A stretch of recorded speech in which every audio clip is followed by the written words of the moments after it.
Welcome back to the show, everybody. It's another episode of the Ramos Law Difference Makers podcast, and I'm your host, Dr. Jim Hoven, and it is my pleasure to have the opportunity to meet with people who are making a difference, and that difference can be anywhere from a local difference to a massive worldwide difference, and today I have one of those guests who's, because of his passion project, is going to change people's lives the way that my brief introduction. My life is actually better from the limited experience I've had with this person and his work. So without further ado, I don't want to take any more time without introducing you to Mr. Ralph Morales and all of the great things he's doing. Ralph, welcome to the show, and thank you so much for joining us today. My pleasure. Thank you very much for having me. I appreciate it. Oh, it is our pleasure, because here's what I know. I know that if there's one thing that means the world to me and to so many Americans, it's the people who have served our country, the people who have given themselves, who they are, what they're about. And at the end of the day, unfortunately, all too many have made the ultimate sacrifice and paid with their lives. And what you've done as an incredibly accomplished individual, and I know you, just from where you're coming from and your roots, you don't want to talk about you want to talk about your project, but I just got to say, you're a super accomplished attorney in New York, and you're helping fight for the rights of people out there. And through all of that, you've been changed. And I'm sure there's an influence story behind your uncle that we're going to talk about and get to and connect all the dots here as I'm creating all this suspense for the audience. But man, would you please just tell us how in the world you came to want to write a book about your uncle, his time in Vietnam, and this thing, even the title, which I want to make sure I get it exactly right, A Saint's Letters from the Depths of Hell. Can you tell us how all this coalesced to become the project of your lifetime? Sure. And thank you for the flattering words. I do appreciate that. Well, it came to a head in July of 2002. My mother, who's actually on the cover of the book with my uncle, she passed away very suddenly and unexpectedly in July of 2002. And at that time, my siblings and I, we were going through her belongings, and I came across a box that I'd never seen before. And I opened the box, and inside this box were dozens of letters that I obviously never knew about.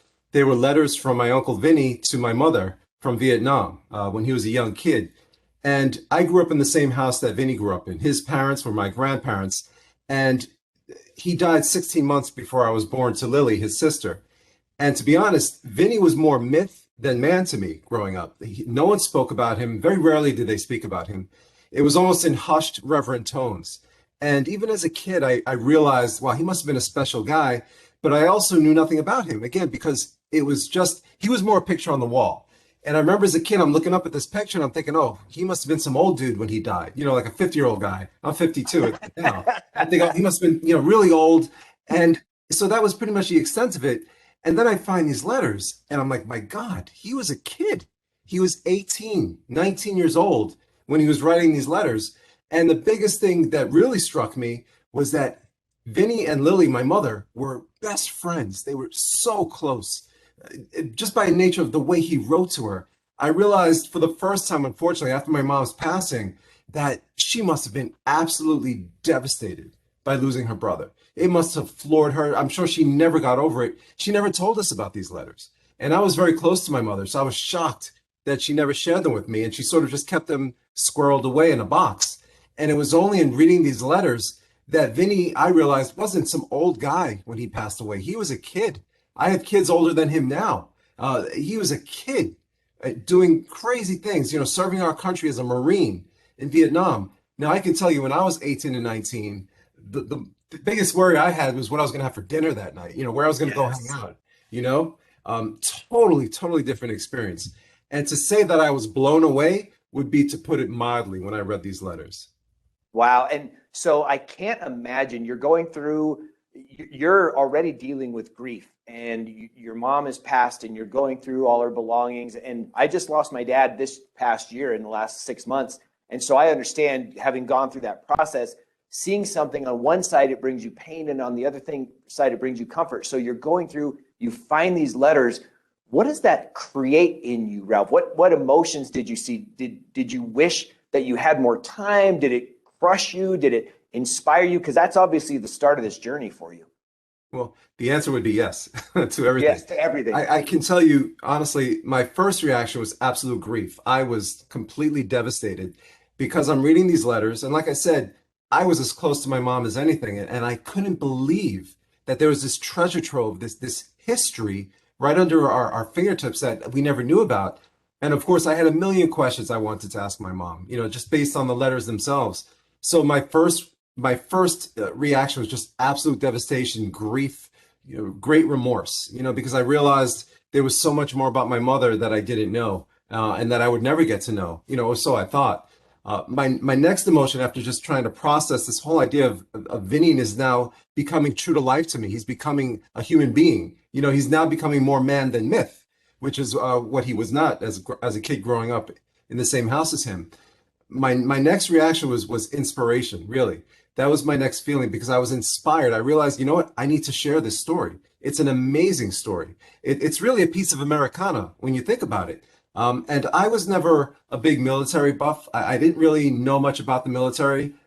What's crazy is that my family, as I learned, they were Gold Star members. Gold Stars are essentially members of the community who've lost loved ones in service to our country in the military. And I didn't even know that. I was almost embarrassed, when I came to realize that I was part of a Gold Star Wow. family. But I was inspired. I knew that I wanted to share this story. The biggest hurdle I had to overcome, and it was a gigantic hurdle, was when I sat down and I began processing what I wanted to do. I realized all I know about Vinny is these letters. I had no context of Vinny. I had no idea who he was. I had no idea the type of kid he was. And I mean, he died at 19, so he was a kid. I had no idea of the man that he was in Vietnam. So I embarked upon a mission of trying to meet as many people as I could that could sort of instill knowledge into me and really grow my base of appreciation for who Vinny was as a kid, who he was in Vietnam, and what he ultimately meant to his brother Marines before he was killed. And how did you go about that process? So you get inspired and you think, okay, I want to know who this man was. Did you start with your family and did you say, listen, we've never talked about this. I've lived in this home. So did you start there and work your way out, or what was your plan? Well, ironically, the only members of my family that were alive at the time were my grandmother, his mother, and his younger brother, my uncle. And I spoke to my uncle about it.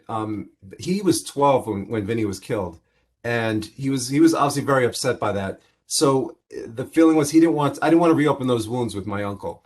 Yes. He also told me, please don't talk to grandma, to Rose about this because, she was obviously elderly at the time.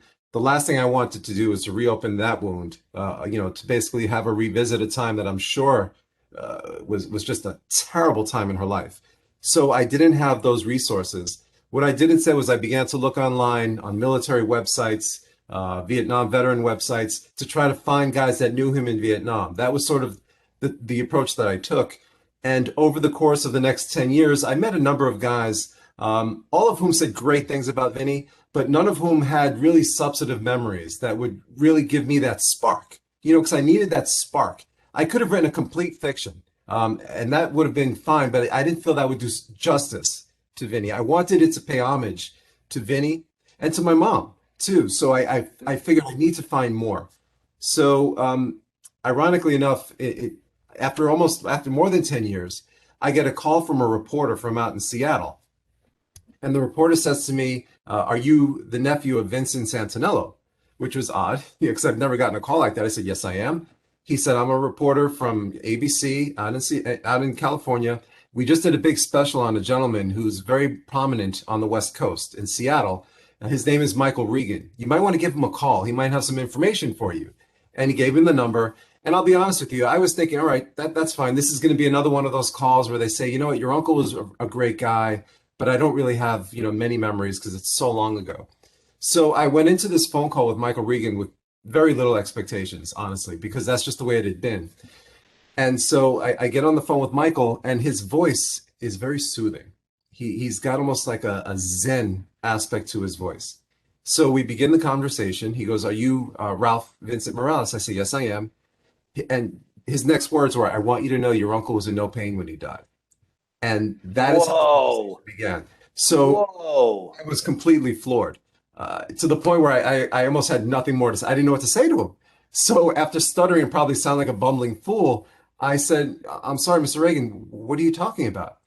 And he said, your uncle was in my arms right before he died.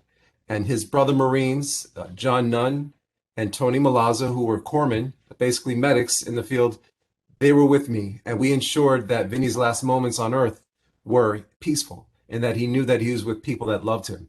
And he was not alone and he was not in any pain. And that is sort of the genesis for the book. Because up until that point, I had no basis of knowledge of what happened in Vietnam. And so Michael, he told me that he had started a project called the Fallen Heroes Project. And the basis of that project, which began back in 2004, was Michael's an accomplished artist. And he was working at the University of Washington at the time. And he had become very prominent in the Seattle area and along the West Coast for the portraits that he drew of celebrities. His artwork is amazing. But he raised a lot of money for different charities, and he made a very good living drawing these portraits. And he said in 2004, I got a call from a wife of a deceased veteran from the war in Afghanistan, of a Marine widow. And she saw his work and she said, Michael, you're a great artist. I'd love for you to draw a portrait of my husband because I haven't been able to sleep in the years since he was killed. So Michael drew the portrait of that Marine and presented it to his wife. And she told him when she got the portrait, she says, he's back home. For the first time in my life, I realized that, my husband is at peace, and she was able to sleep thereafter. And Michael said from that point on, he realized I've got to draw them all, which are his exact words. And the basis for this project, the Fallen Heroes Project, was an event back on March 28 of 1968, when he was holding a brother Marine in his arms. And that brother Marine, before he passed away, looked up at Michael and said, Mike, I just want to go home. And that Marine was my uncle. And my uncle served as the inspiration for the Fallen Heroes Project. And so...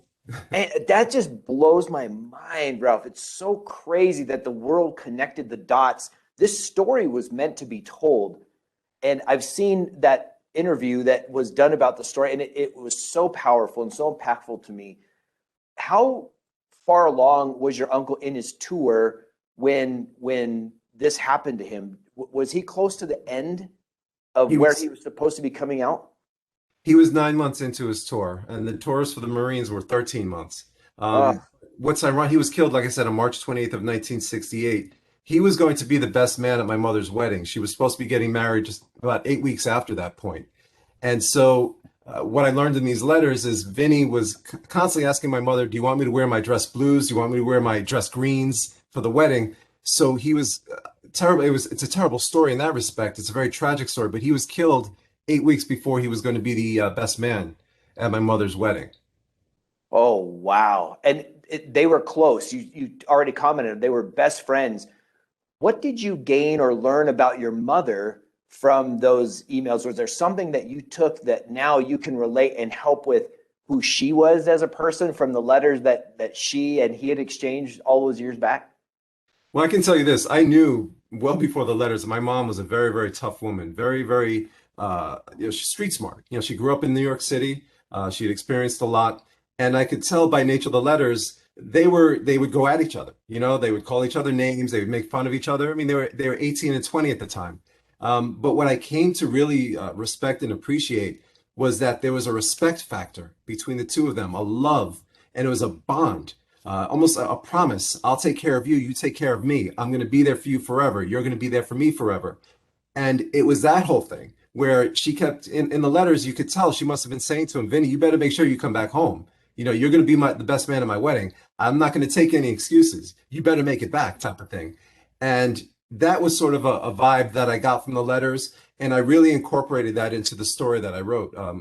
It's obviously a fiction, but it was really based on these letters. And what I did was when I wrote the book, every chapter begins verbatim with a letter from Vinny to my mom. And then I extrapolated from the tenor of those letters a storyline. And of course, I incorporated into the storyline concepts and experiences that Michael Reagan shared with me, that John Nunn shared with me, Tony Milazzo, the other corpsman, he shared with me. There was another gentleman that I met again as a result of this divine intervention with Michael, Daniel King. I met with him. He was another Marine at the time. And there was a Ned Leroy. I met with him. He gave me information. So I went from not having anything to having a plethora of not only stories, but really substantive ideas and concepts about who his brother Marines realized he was in Vietnam. So I had a great depth of information, including some really harrowing stories that make your skin crawl about what these young guys, again, they were kids between the ages of 18 and 21, what they went through in Vietnam. And they relayed those stories with me. And when I tell you they loved Vinny, I'm not doing justice to what they told me about him. Now, granted, 50 years plus have passed. And sure, over the passage of time, your memories grow very fond. But the respect, the real love that they had for Vinny spoke not only about the camaraderie of Marines, because these guys, you talk about brothers, band of brothers. Yes. That is not a cliche. They were brothers. They loved each other. They were absolutely loyal to each other. And when I tell you the palpable emotion that these men who are heroes to me, they were all in their late 60s, early 70s when I met with them, they broke down. They cried. And they're proud men. Crying is not accepted in that generation of men. And they broke down and cried talking about Vinny. And I know I'm going far afield here, but John Nunn, one of the corpsmen, he actually apologized to me, repeatedly apologized. I'm so sorry I wasn't able to save Vinny. He blamed himself. I wish it was me that died, not him. And that was sort of the tenor of what I learned about Vinny through the mouths of these very incredible gentlemen. Did you also learn something that maybe you didn't know or reinforced the esprit de corps that exists among those group of individuals, those men of that era? And I'm sure it consists and is really, really pervasive through our military today. But did you gain something that maybe you didn't know or that was unique to you on what they go through and how they connect as a team? Because I can't imagine, I've got my crew, I'm sure you have yours, and we do what we do with them, and man, we feel totally tight. But when you go through the training and then the battle and literally trying to survive together while you're meeting a country's mission that you may or may not agree with or even know, that's got to be something different that unless you understand it, you don't understand it. Did you find any of that in your research? Absolutely. There's a big saying in the Marine Corps, semper fi, semper fidelis. It's Latin for always faithful or ever faithful. And that's what these guys were. It's a very simple appreciation, but it's profound at the same time. They were ever faithful to each other. I will die for you because I know you will die for me. I will have your back because I know you will always have mine. And we're in this country that's completely foreign to us. We're in the jungles. We're in the heat. It's hot. It's cold. It's constantly raining. We've got sores all over our bodies. We've got leeches sucking blood out of our bodies. We've got enemies trying to kill us at literally every moment.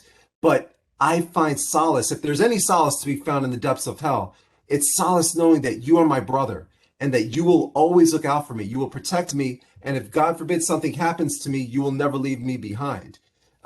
You would be amazed at how many Marines were killed, not necessarily directly in battle, but killed trying to save a brother who had been injured or mortally wounded, trying to recover that person, trying to recover that body so that they can bring him home and send him home. And they were killed, just in that effort. It's amazing the degree of loyalty, the degree of love. And we use loyalty, very flippantly. We talk about love. I love you. I'm loyal to you. But when you realize what that means in the context of absolute chaos, in the context of a war where it was a war unlike any war we had fought up until that point in time, just because there were no rules, there were no ground rules. In past wars, there was an understanding, a gentleman's agreement, so to speak, amongst the warriors at battle that we will only do certain things. We will not battle at certain times. Vietnam was the first time where we were fighting an enemy that didn't care about what the rules of engagement were. And it was a very different time. So they had to overcome that aspect as well. So what I learned is that the words loyalty and love took on a completely different meaning for these young guys, these kids. They grew up extremely fast in those jungles, and they came to love and respect and honor each other. But at the same time, they knew that they couldn't be too connected, because when they're in battle, if you see one of your brothers go down, and they saw it constantly, if you lose focus for a split second to mourn the loss, you're going to be right next to him with a bullet in your head. So just the unbelievable tenor of what they told me, and just the depth of what they had to go through really shook me to my core. I'm sure. I don't know how it couldn't, honestly, Ralph, have changed you as you've gone through the study. I mean, a decade of research, then you have this really, I mean, almost godly encounter where it ties the pieces together. Now you start meeting people, you start putting these things into the puzzle. So now it all makes sense. You get the inspiration to tell the story. How has it changed you as an author, a dad, a man, an attorney? What did what you learned through this experience about your uncle and what he went through change you? Well, I'll tell you, if you look over my shoulder, you'll see a portrait of my uncle. That's the portrait that Michael Regan presented to me during the celebration of the Fallen Heroes Project back on Memorial Day weekend of 2014. And that portrait, it embodies so much to me. And what I learned as a human being, what I learned as a dad, is it inspired me to understand the depth of service that men like Vinny, men like Michael, and John and Tony Milazzo, and of course the more than 58,000 men and women that didn't get to come home from Vietnam, the depth of service, the depth of loyalty. So what inspired me as a father, as a member of my community, is what can I do to give back? What can I do? And I'm not perfect. I'm not trying to make myself out to be a hero by any means whatsoever. And I pale in comparison to that young guy over my shoulder for sure. But what can I do to the best of my ability to serve others, to try to make their lives just a little bit better, whether it's being a coach, whether it's being involved in the local PAL programs that offer different sporting programs, whether it's just trying to help my kids with their homework, whether it's trying to be the best lawyer that I could be to my clients, to try to give the best service that I can to my clients. Whatever I do, I try my best to see if I can serve others, if I can be an inspiration to others. And when I fail, I realize, all right, this is how I can be better, or what can I do to be better? But it all had its genesis really in learning about that young kid and what he did, what he sacrificed, and what his sacrifice meant not only to me, because it means a great deal to me to this day, but what it means to this country. You know, there are millions of Vinny Santaniellos out there that didn't get to come home, including the 13 Marines that just recently lost their lives in Afghanistan, late last month. What does it mean? What does their service mean? Is it just a lost life and that's where it ends? I don't think so. I think that's where it begins, because you, me, and all of us, we have our freedoms because of their sacrifices. We don't have to go to war. We don't have to serve because they sacrificed their lives for you and for me. And whenever I'm down and whenever I think I can't do something, or if I'm on a trial and I'm like, oh my God, this is just killing me, I realize, wait a minute, I'm worried about what? About a trial? These heroes, these young men and women, they gave up their lives so that I could do what I do. And that means the world to me. And that's what keeps me going. That is so impressive and so beautifully said. I'm interested in now in the book, when you started writing it, I'm assuming you're wanting to write it as a treasure, a memoir, an expression to lift Uncle Vinny up. As you went through the process, were there storylines, themes, things that came to you that gave you other things that were going to come of this book that would inspire people or help them learn something about the military or human character or our spirits? What was the end product of the spirit of your book?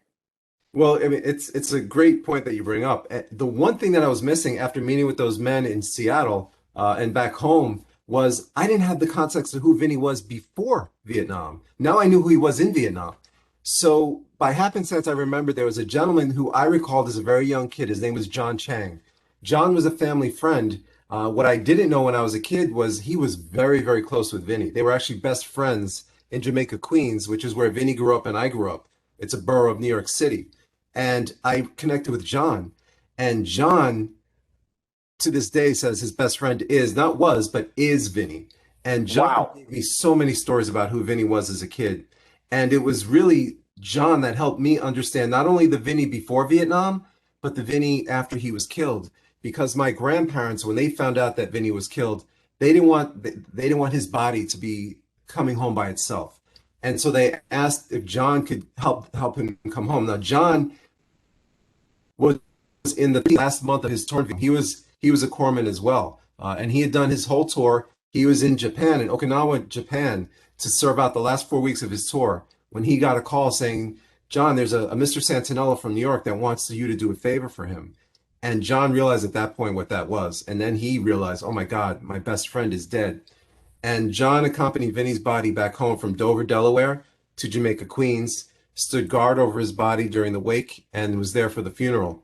And so what John helped me realize was who Vinny was as a kid. So, people ask me, what kind of story is this? Is this a military story? Is it just another military book?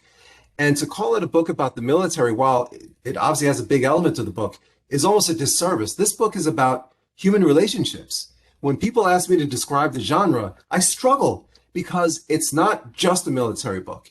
It's a story about relationships, about human relationships, about young kids, about older people looking back with the benefit of with hindsight and realizing how important this man was. So when I put this book together, I didn't want it to be just another military book because you could get that anywhere.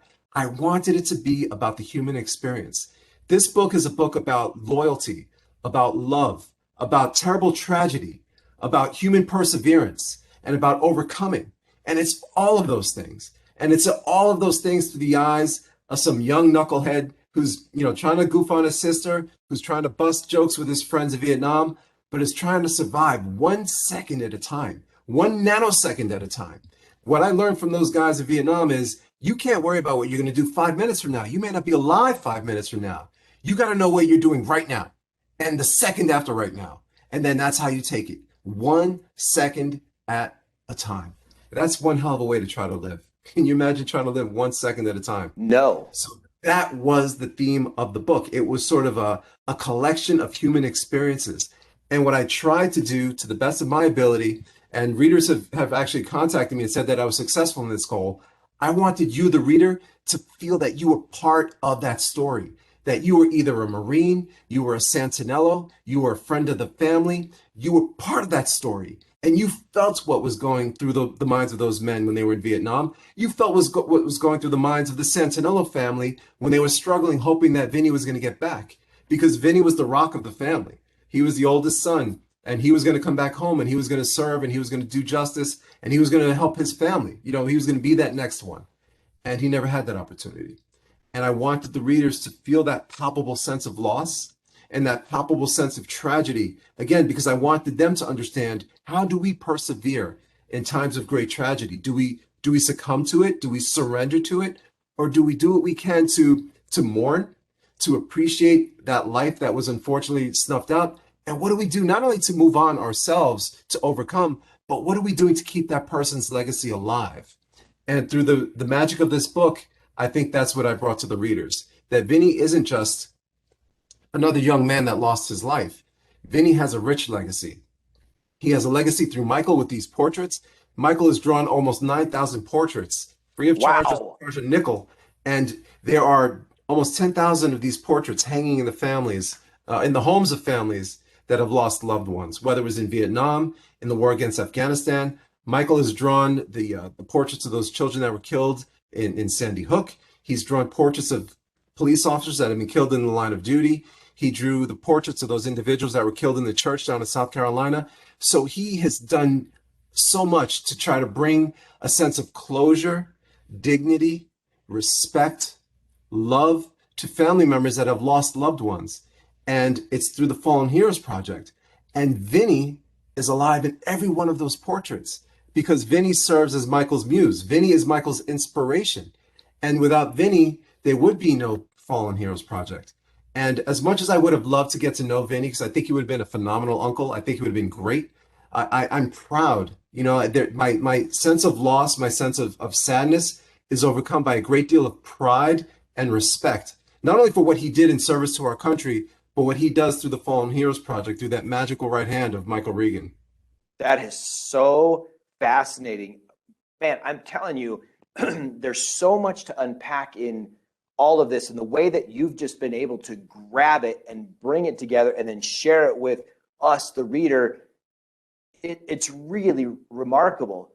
That said, I'm wondering, you had talked about both your uncle and your grandmother not even wanting to speak about it. When the book came out, did they read it? Did they stay away from it because of opening up the pain, and other family members? How has that been for you guys? Has it been a healing force for your family? Well, my grandmother, unfortunately, she passed away in 2008. And Oh, ironically, talk about coming full circle.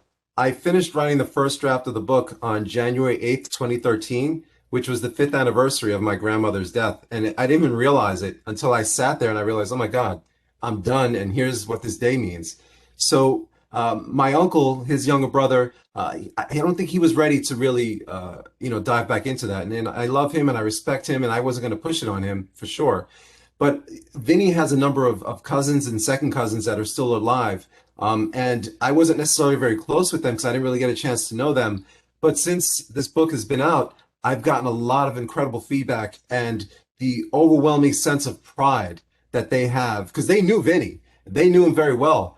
He has two aunts that are still alive, and they've both read the book, and they've both been very, very forthright in how they feel a sense of pride. They feel that I brought pride and dignity to the family, and maybe a little bit of closure. You'll never get over losing someone that was as revered as Vinny. But the feedback that I've gotten from those family members has really been heartfelt by me because I realized that the goal of the book was accomplished, the mission was accomplished. I wanted to bring respect and admiration for Vinny and for my mom. Let's not forget Lily. yes. She's an integral part of the book as well. And I guess for the family members, sit back and read this book and say, "Oh my God, this is my family. This is my nephew. This is my niece," and they're memorialized, and really a great tribute has been brought to them through the virtue of this book, and that to me means uh, a world of difference. It really does mean a great deal to me. And then to see the reactions of Michael and John Nunn and Daniel King and Tony Milazzo, the words and the tears and just the overwhelming sense of pride that they have by reading about themselves because they're mentioned by name in the book. I didn't change their names. They gave me permission to use their names.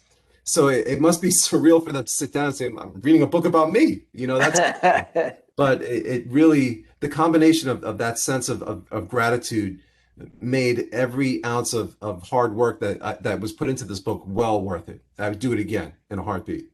Oh, well, Ralph, I'll tell you what, this conversation has been fascinating, and just your spirit with which you give it, it brings the life out of you. And I can imagine if you give all of your clients, you give them this same passion, energy, and as a father that you're sharing with us, this thing has impacted you to your DNA, and it's incredible. And I want our listening audience to have the opportunity, whether they're watching or listening, to have the opportunity to get the spirit.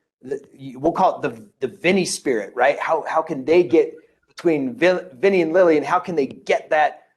If we want people to be able to buy this book from you, how can they reach out and how can they find it? Sure. Well, they can get it at Amazon, Barnes and Noble online. They can go to my website, ralphvincentmorales.com. The book is available there. If they want, they can email me and ask for a copy of the book. I'd be happy to arrange that with them. The email is ralphvmorales@gmail.com. So the book is available, anywhere people get books, online and again at my website. And trust me, they will remember this book well after they turn the final page. There's no doubt in my mind. It will move them in ways that they've never been moved because I was moved writing the book. So I can tell you, if you're thinking, well, I don't want to read a military book, then get it because it's not a military book. It's a book about human experiences, and it will move you. You will be profoundly affected in ways you've never imagined by experiencing this book because you're not reading it, you're experiencing it. And that's what I tell people. You're not going to read the book, you're going to experience it. And until you dive into it, it's an experience that you will never forget. I can't wait to get my copy. Russ, who introduced us and actually just introduced us, he's holding on to it. He's hogging it. So as soon as we're done, I'm going to go into his office and I'm going to grab it because I'm compelled. I have to get through it. Are there any more books in your future? I don't know if you've been asked that, but I can tell your love of writing, and I don't know if you were inspired to this story or you're inspired to the act. But what do you think? Any more books in you? I think I have the bug now. I've gotten the urge, and once you get into it, believe me, when I first started this process, I'm thinking, what am I doing? I don't even know. I've never done this before. But once I Right. started writing it, it was flowing from me. It was an amazing experience. It was very cathartic. very calming, because as a trial lawyer, there's a lot of chaos, there's a lot of insanity, there's a lot of time when your head's on fire. This brought me a sense of peace, and it really was something unlike anything I've done. So absolutely, I'm inspired. I do want to write more books. I've informed, as Russ may have told you, Russ and I, we worked in the Brooklyn DA's office years ago, and there's a whole cornucopia of experiences and memories that I have from that. So that might be one of my next projects, to write a book based on experiences of what I learned through the police department, what I learned as a prosecutor.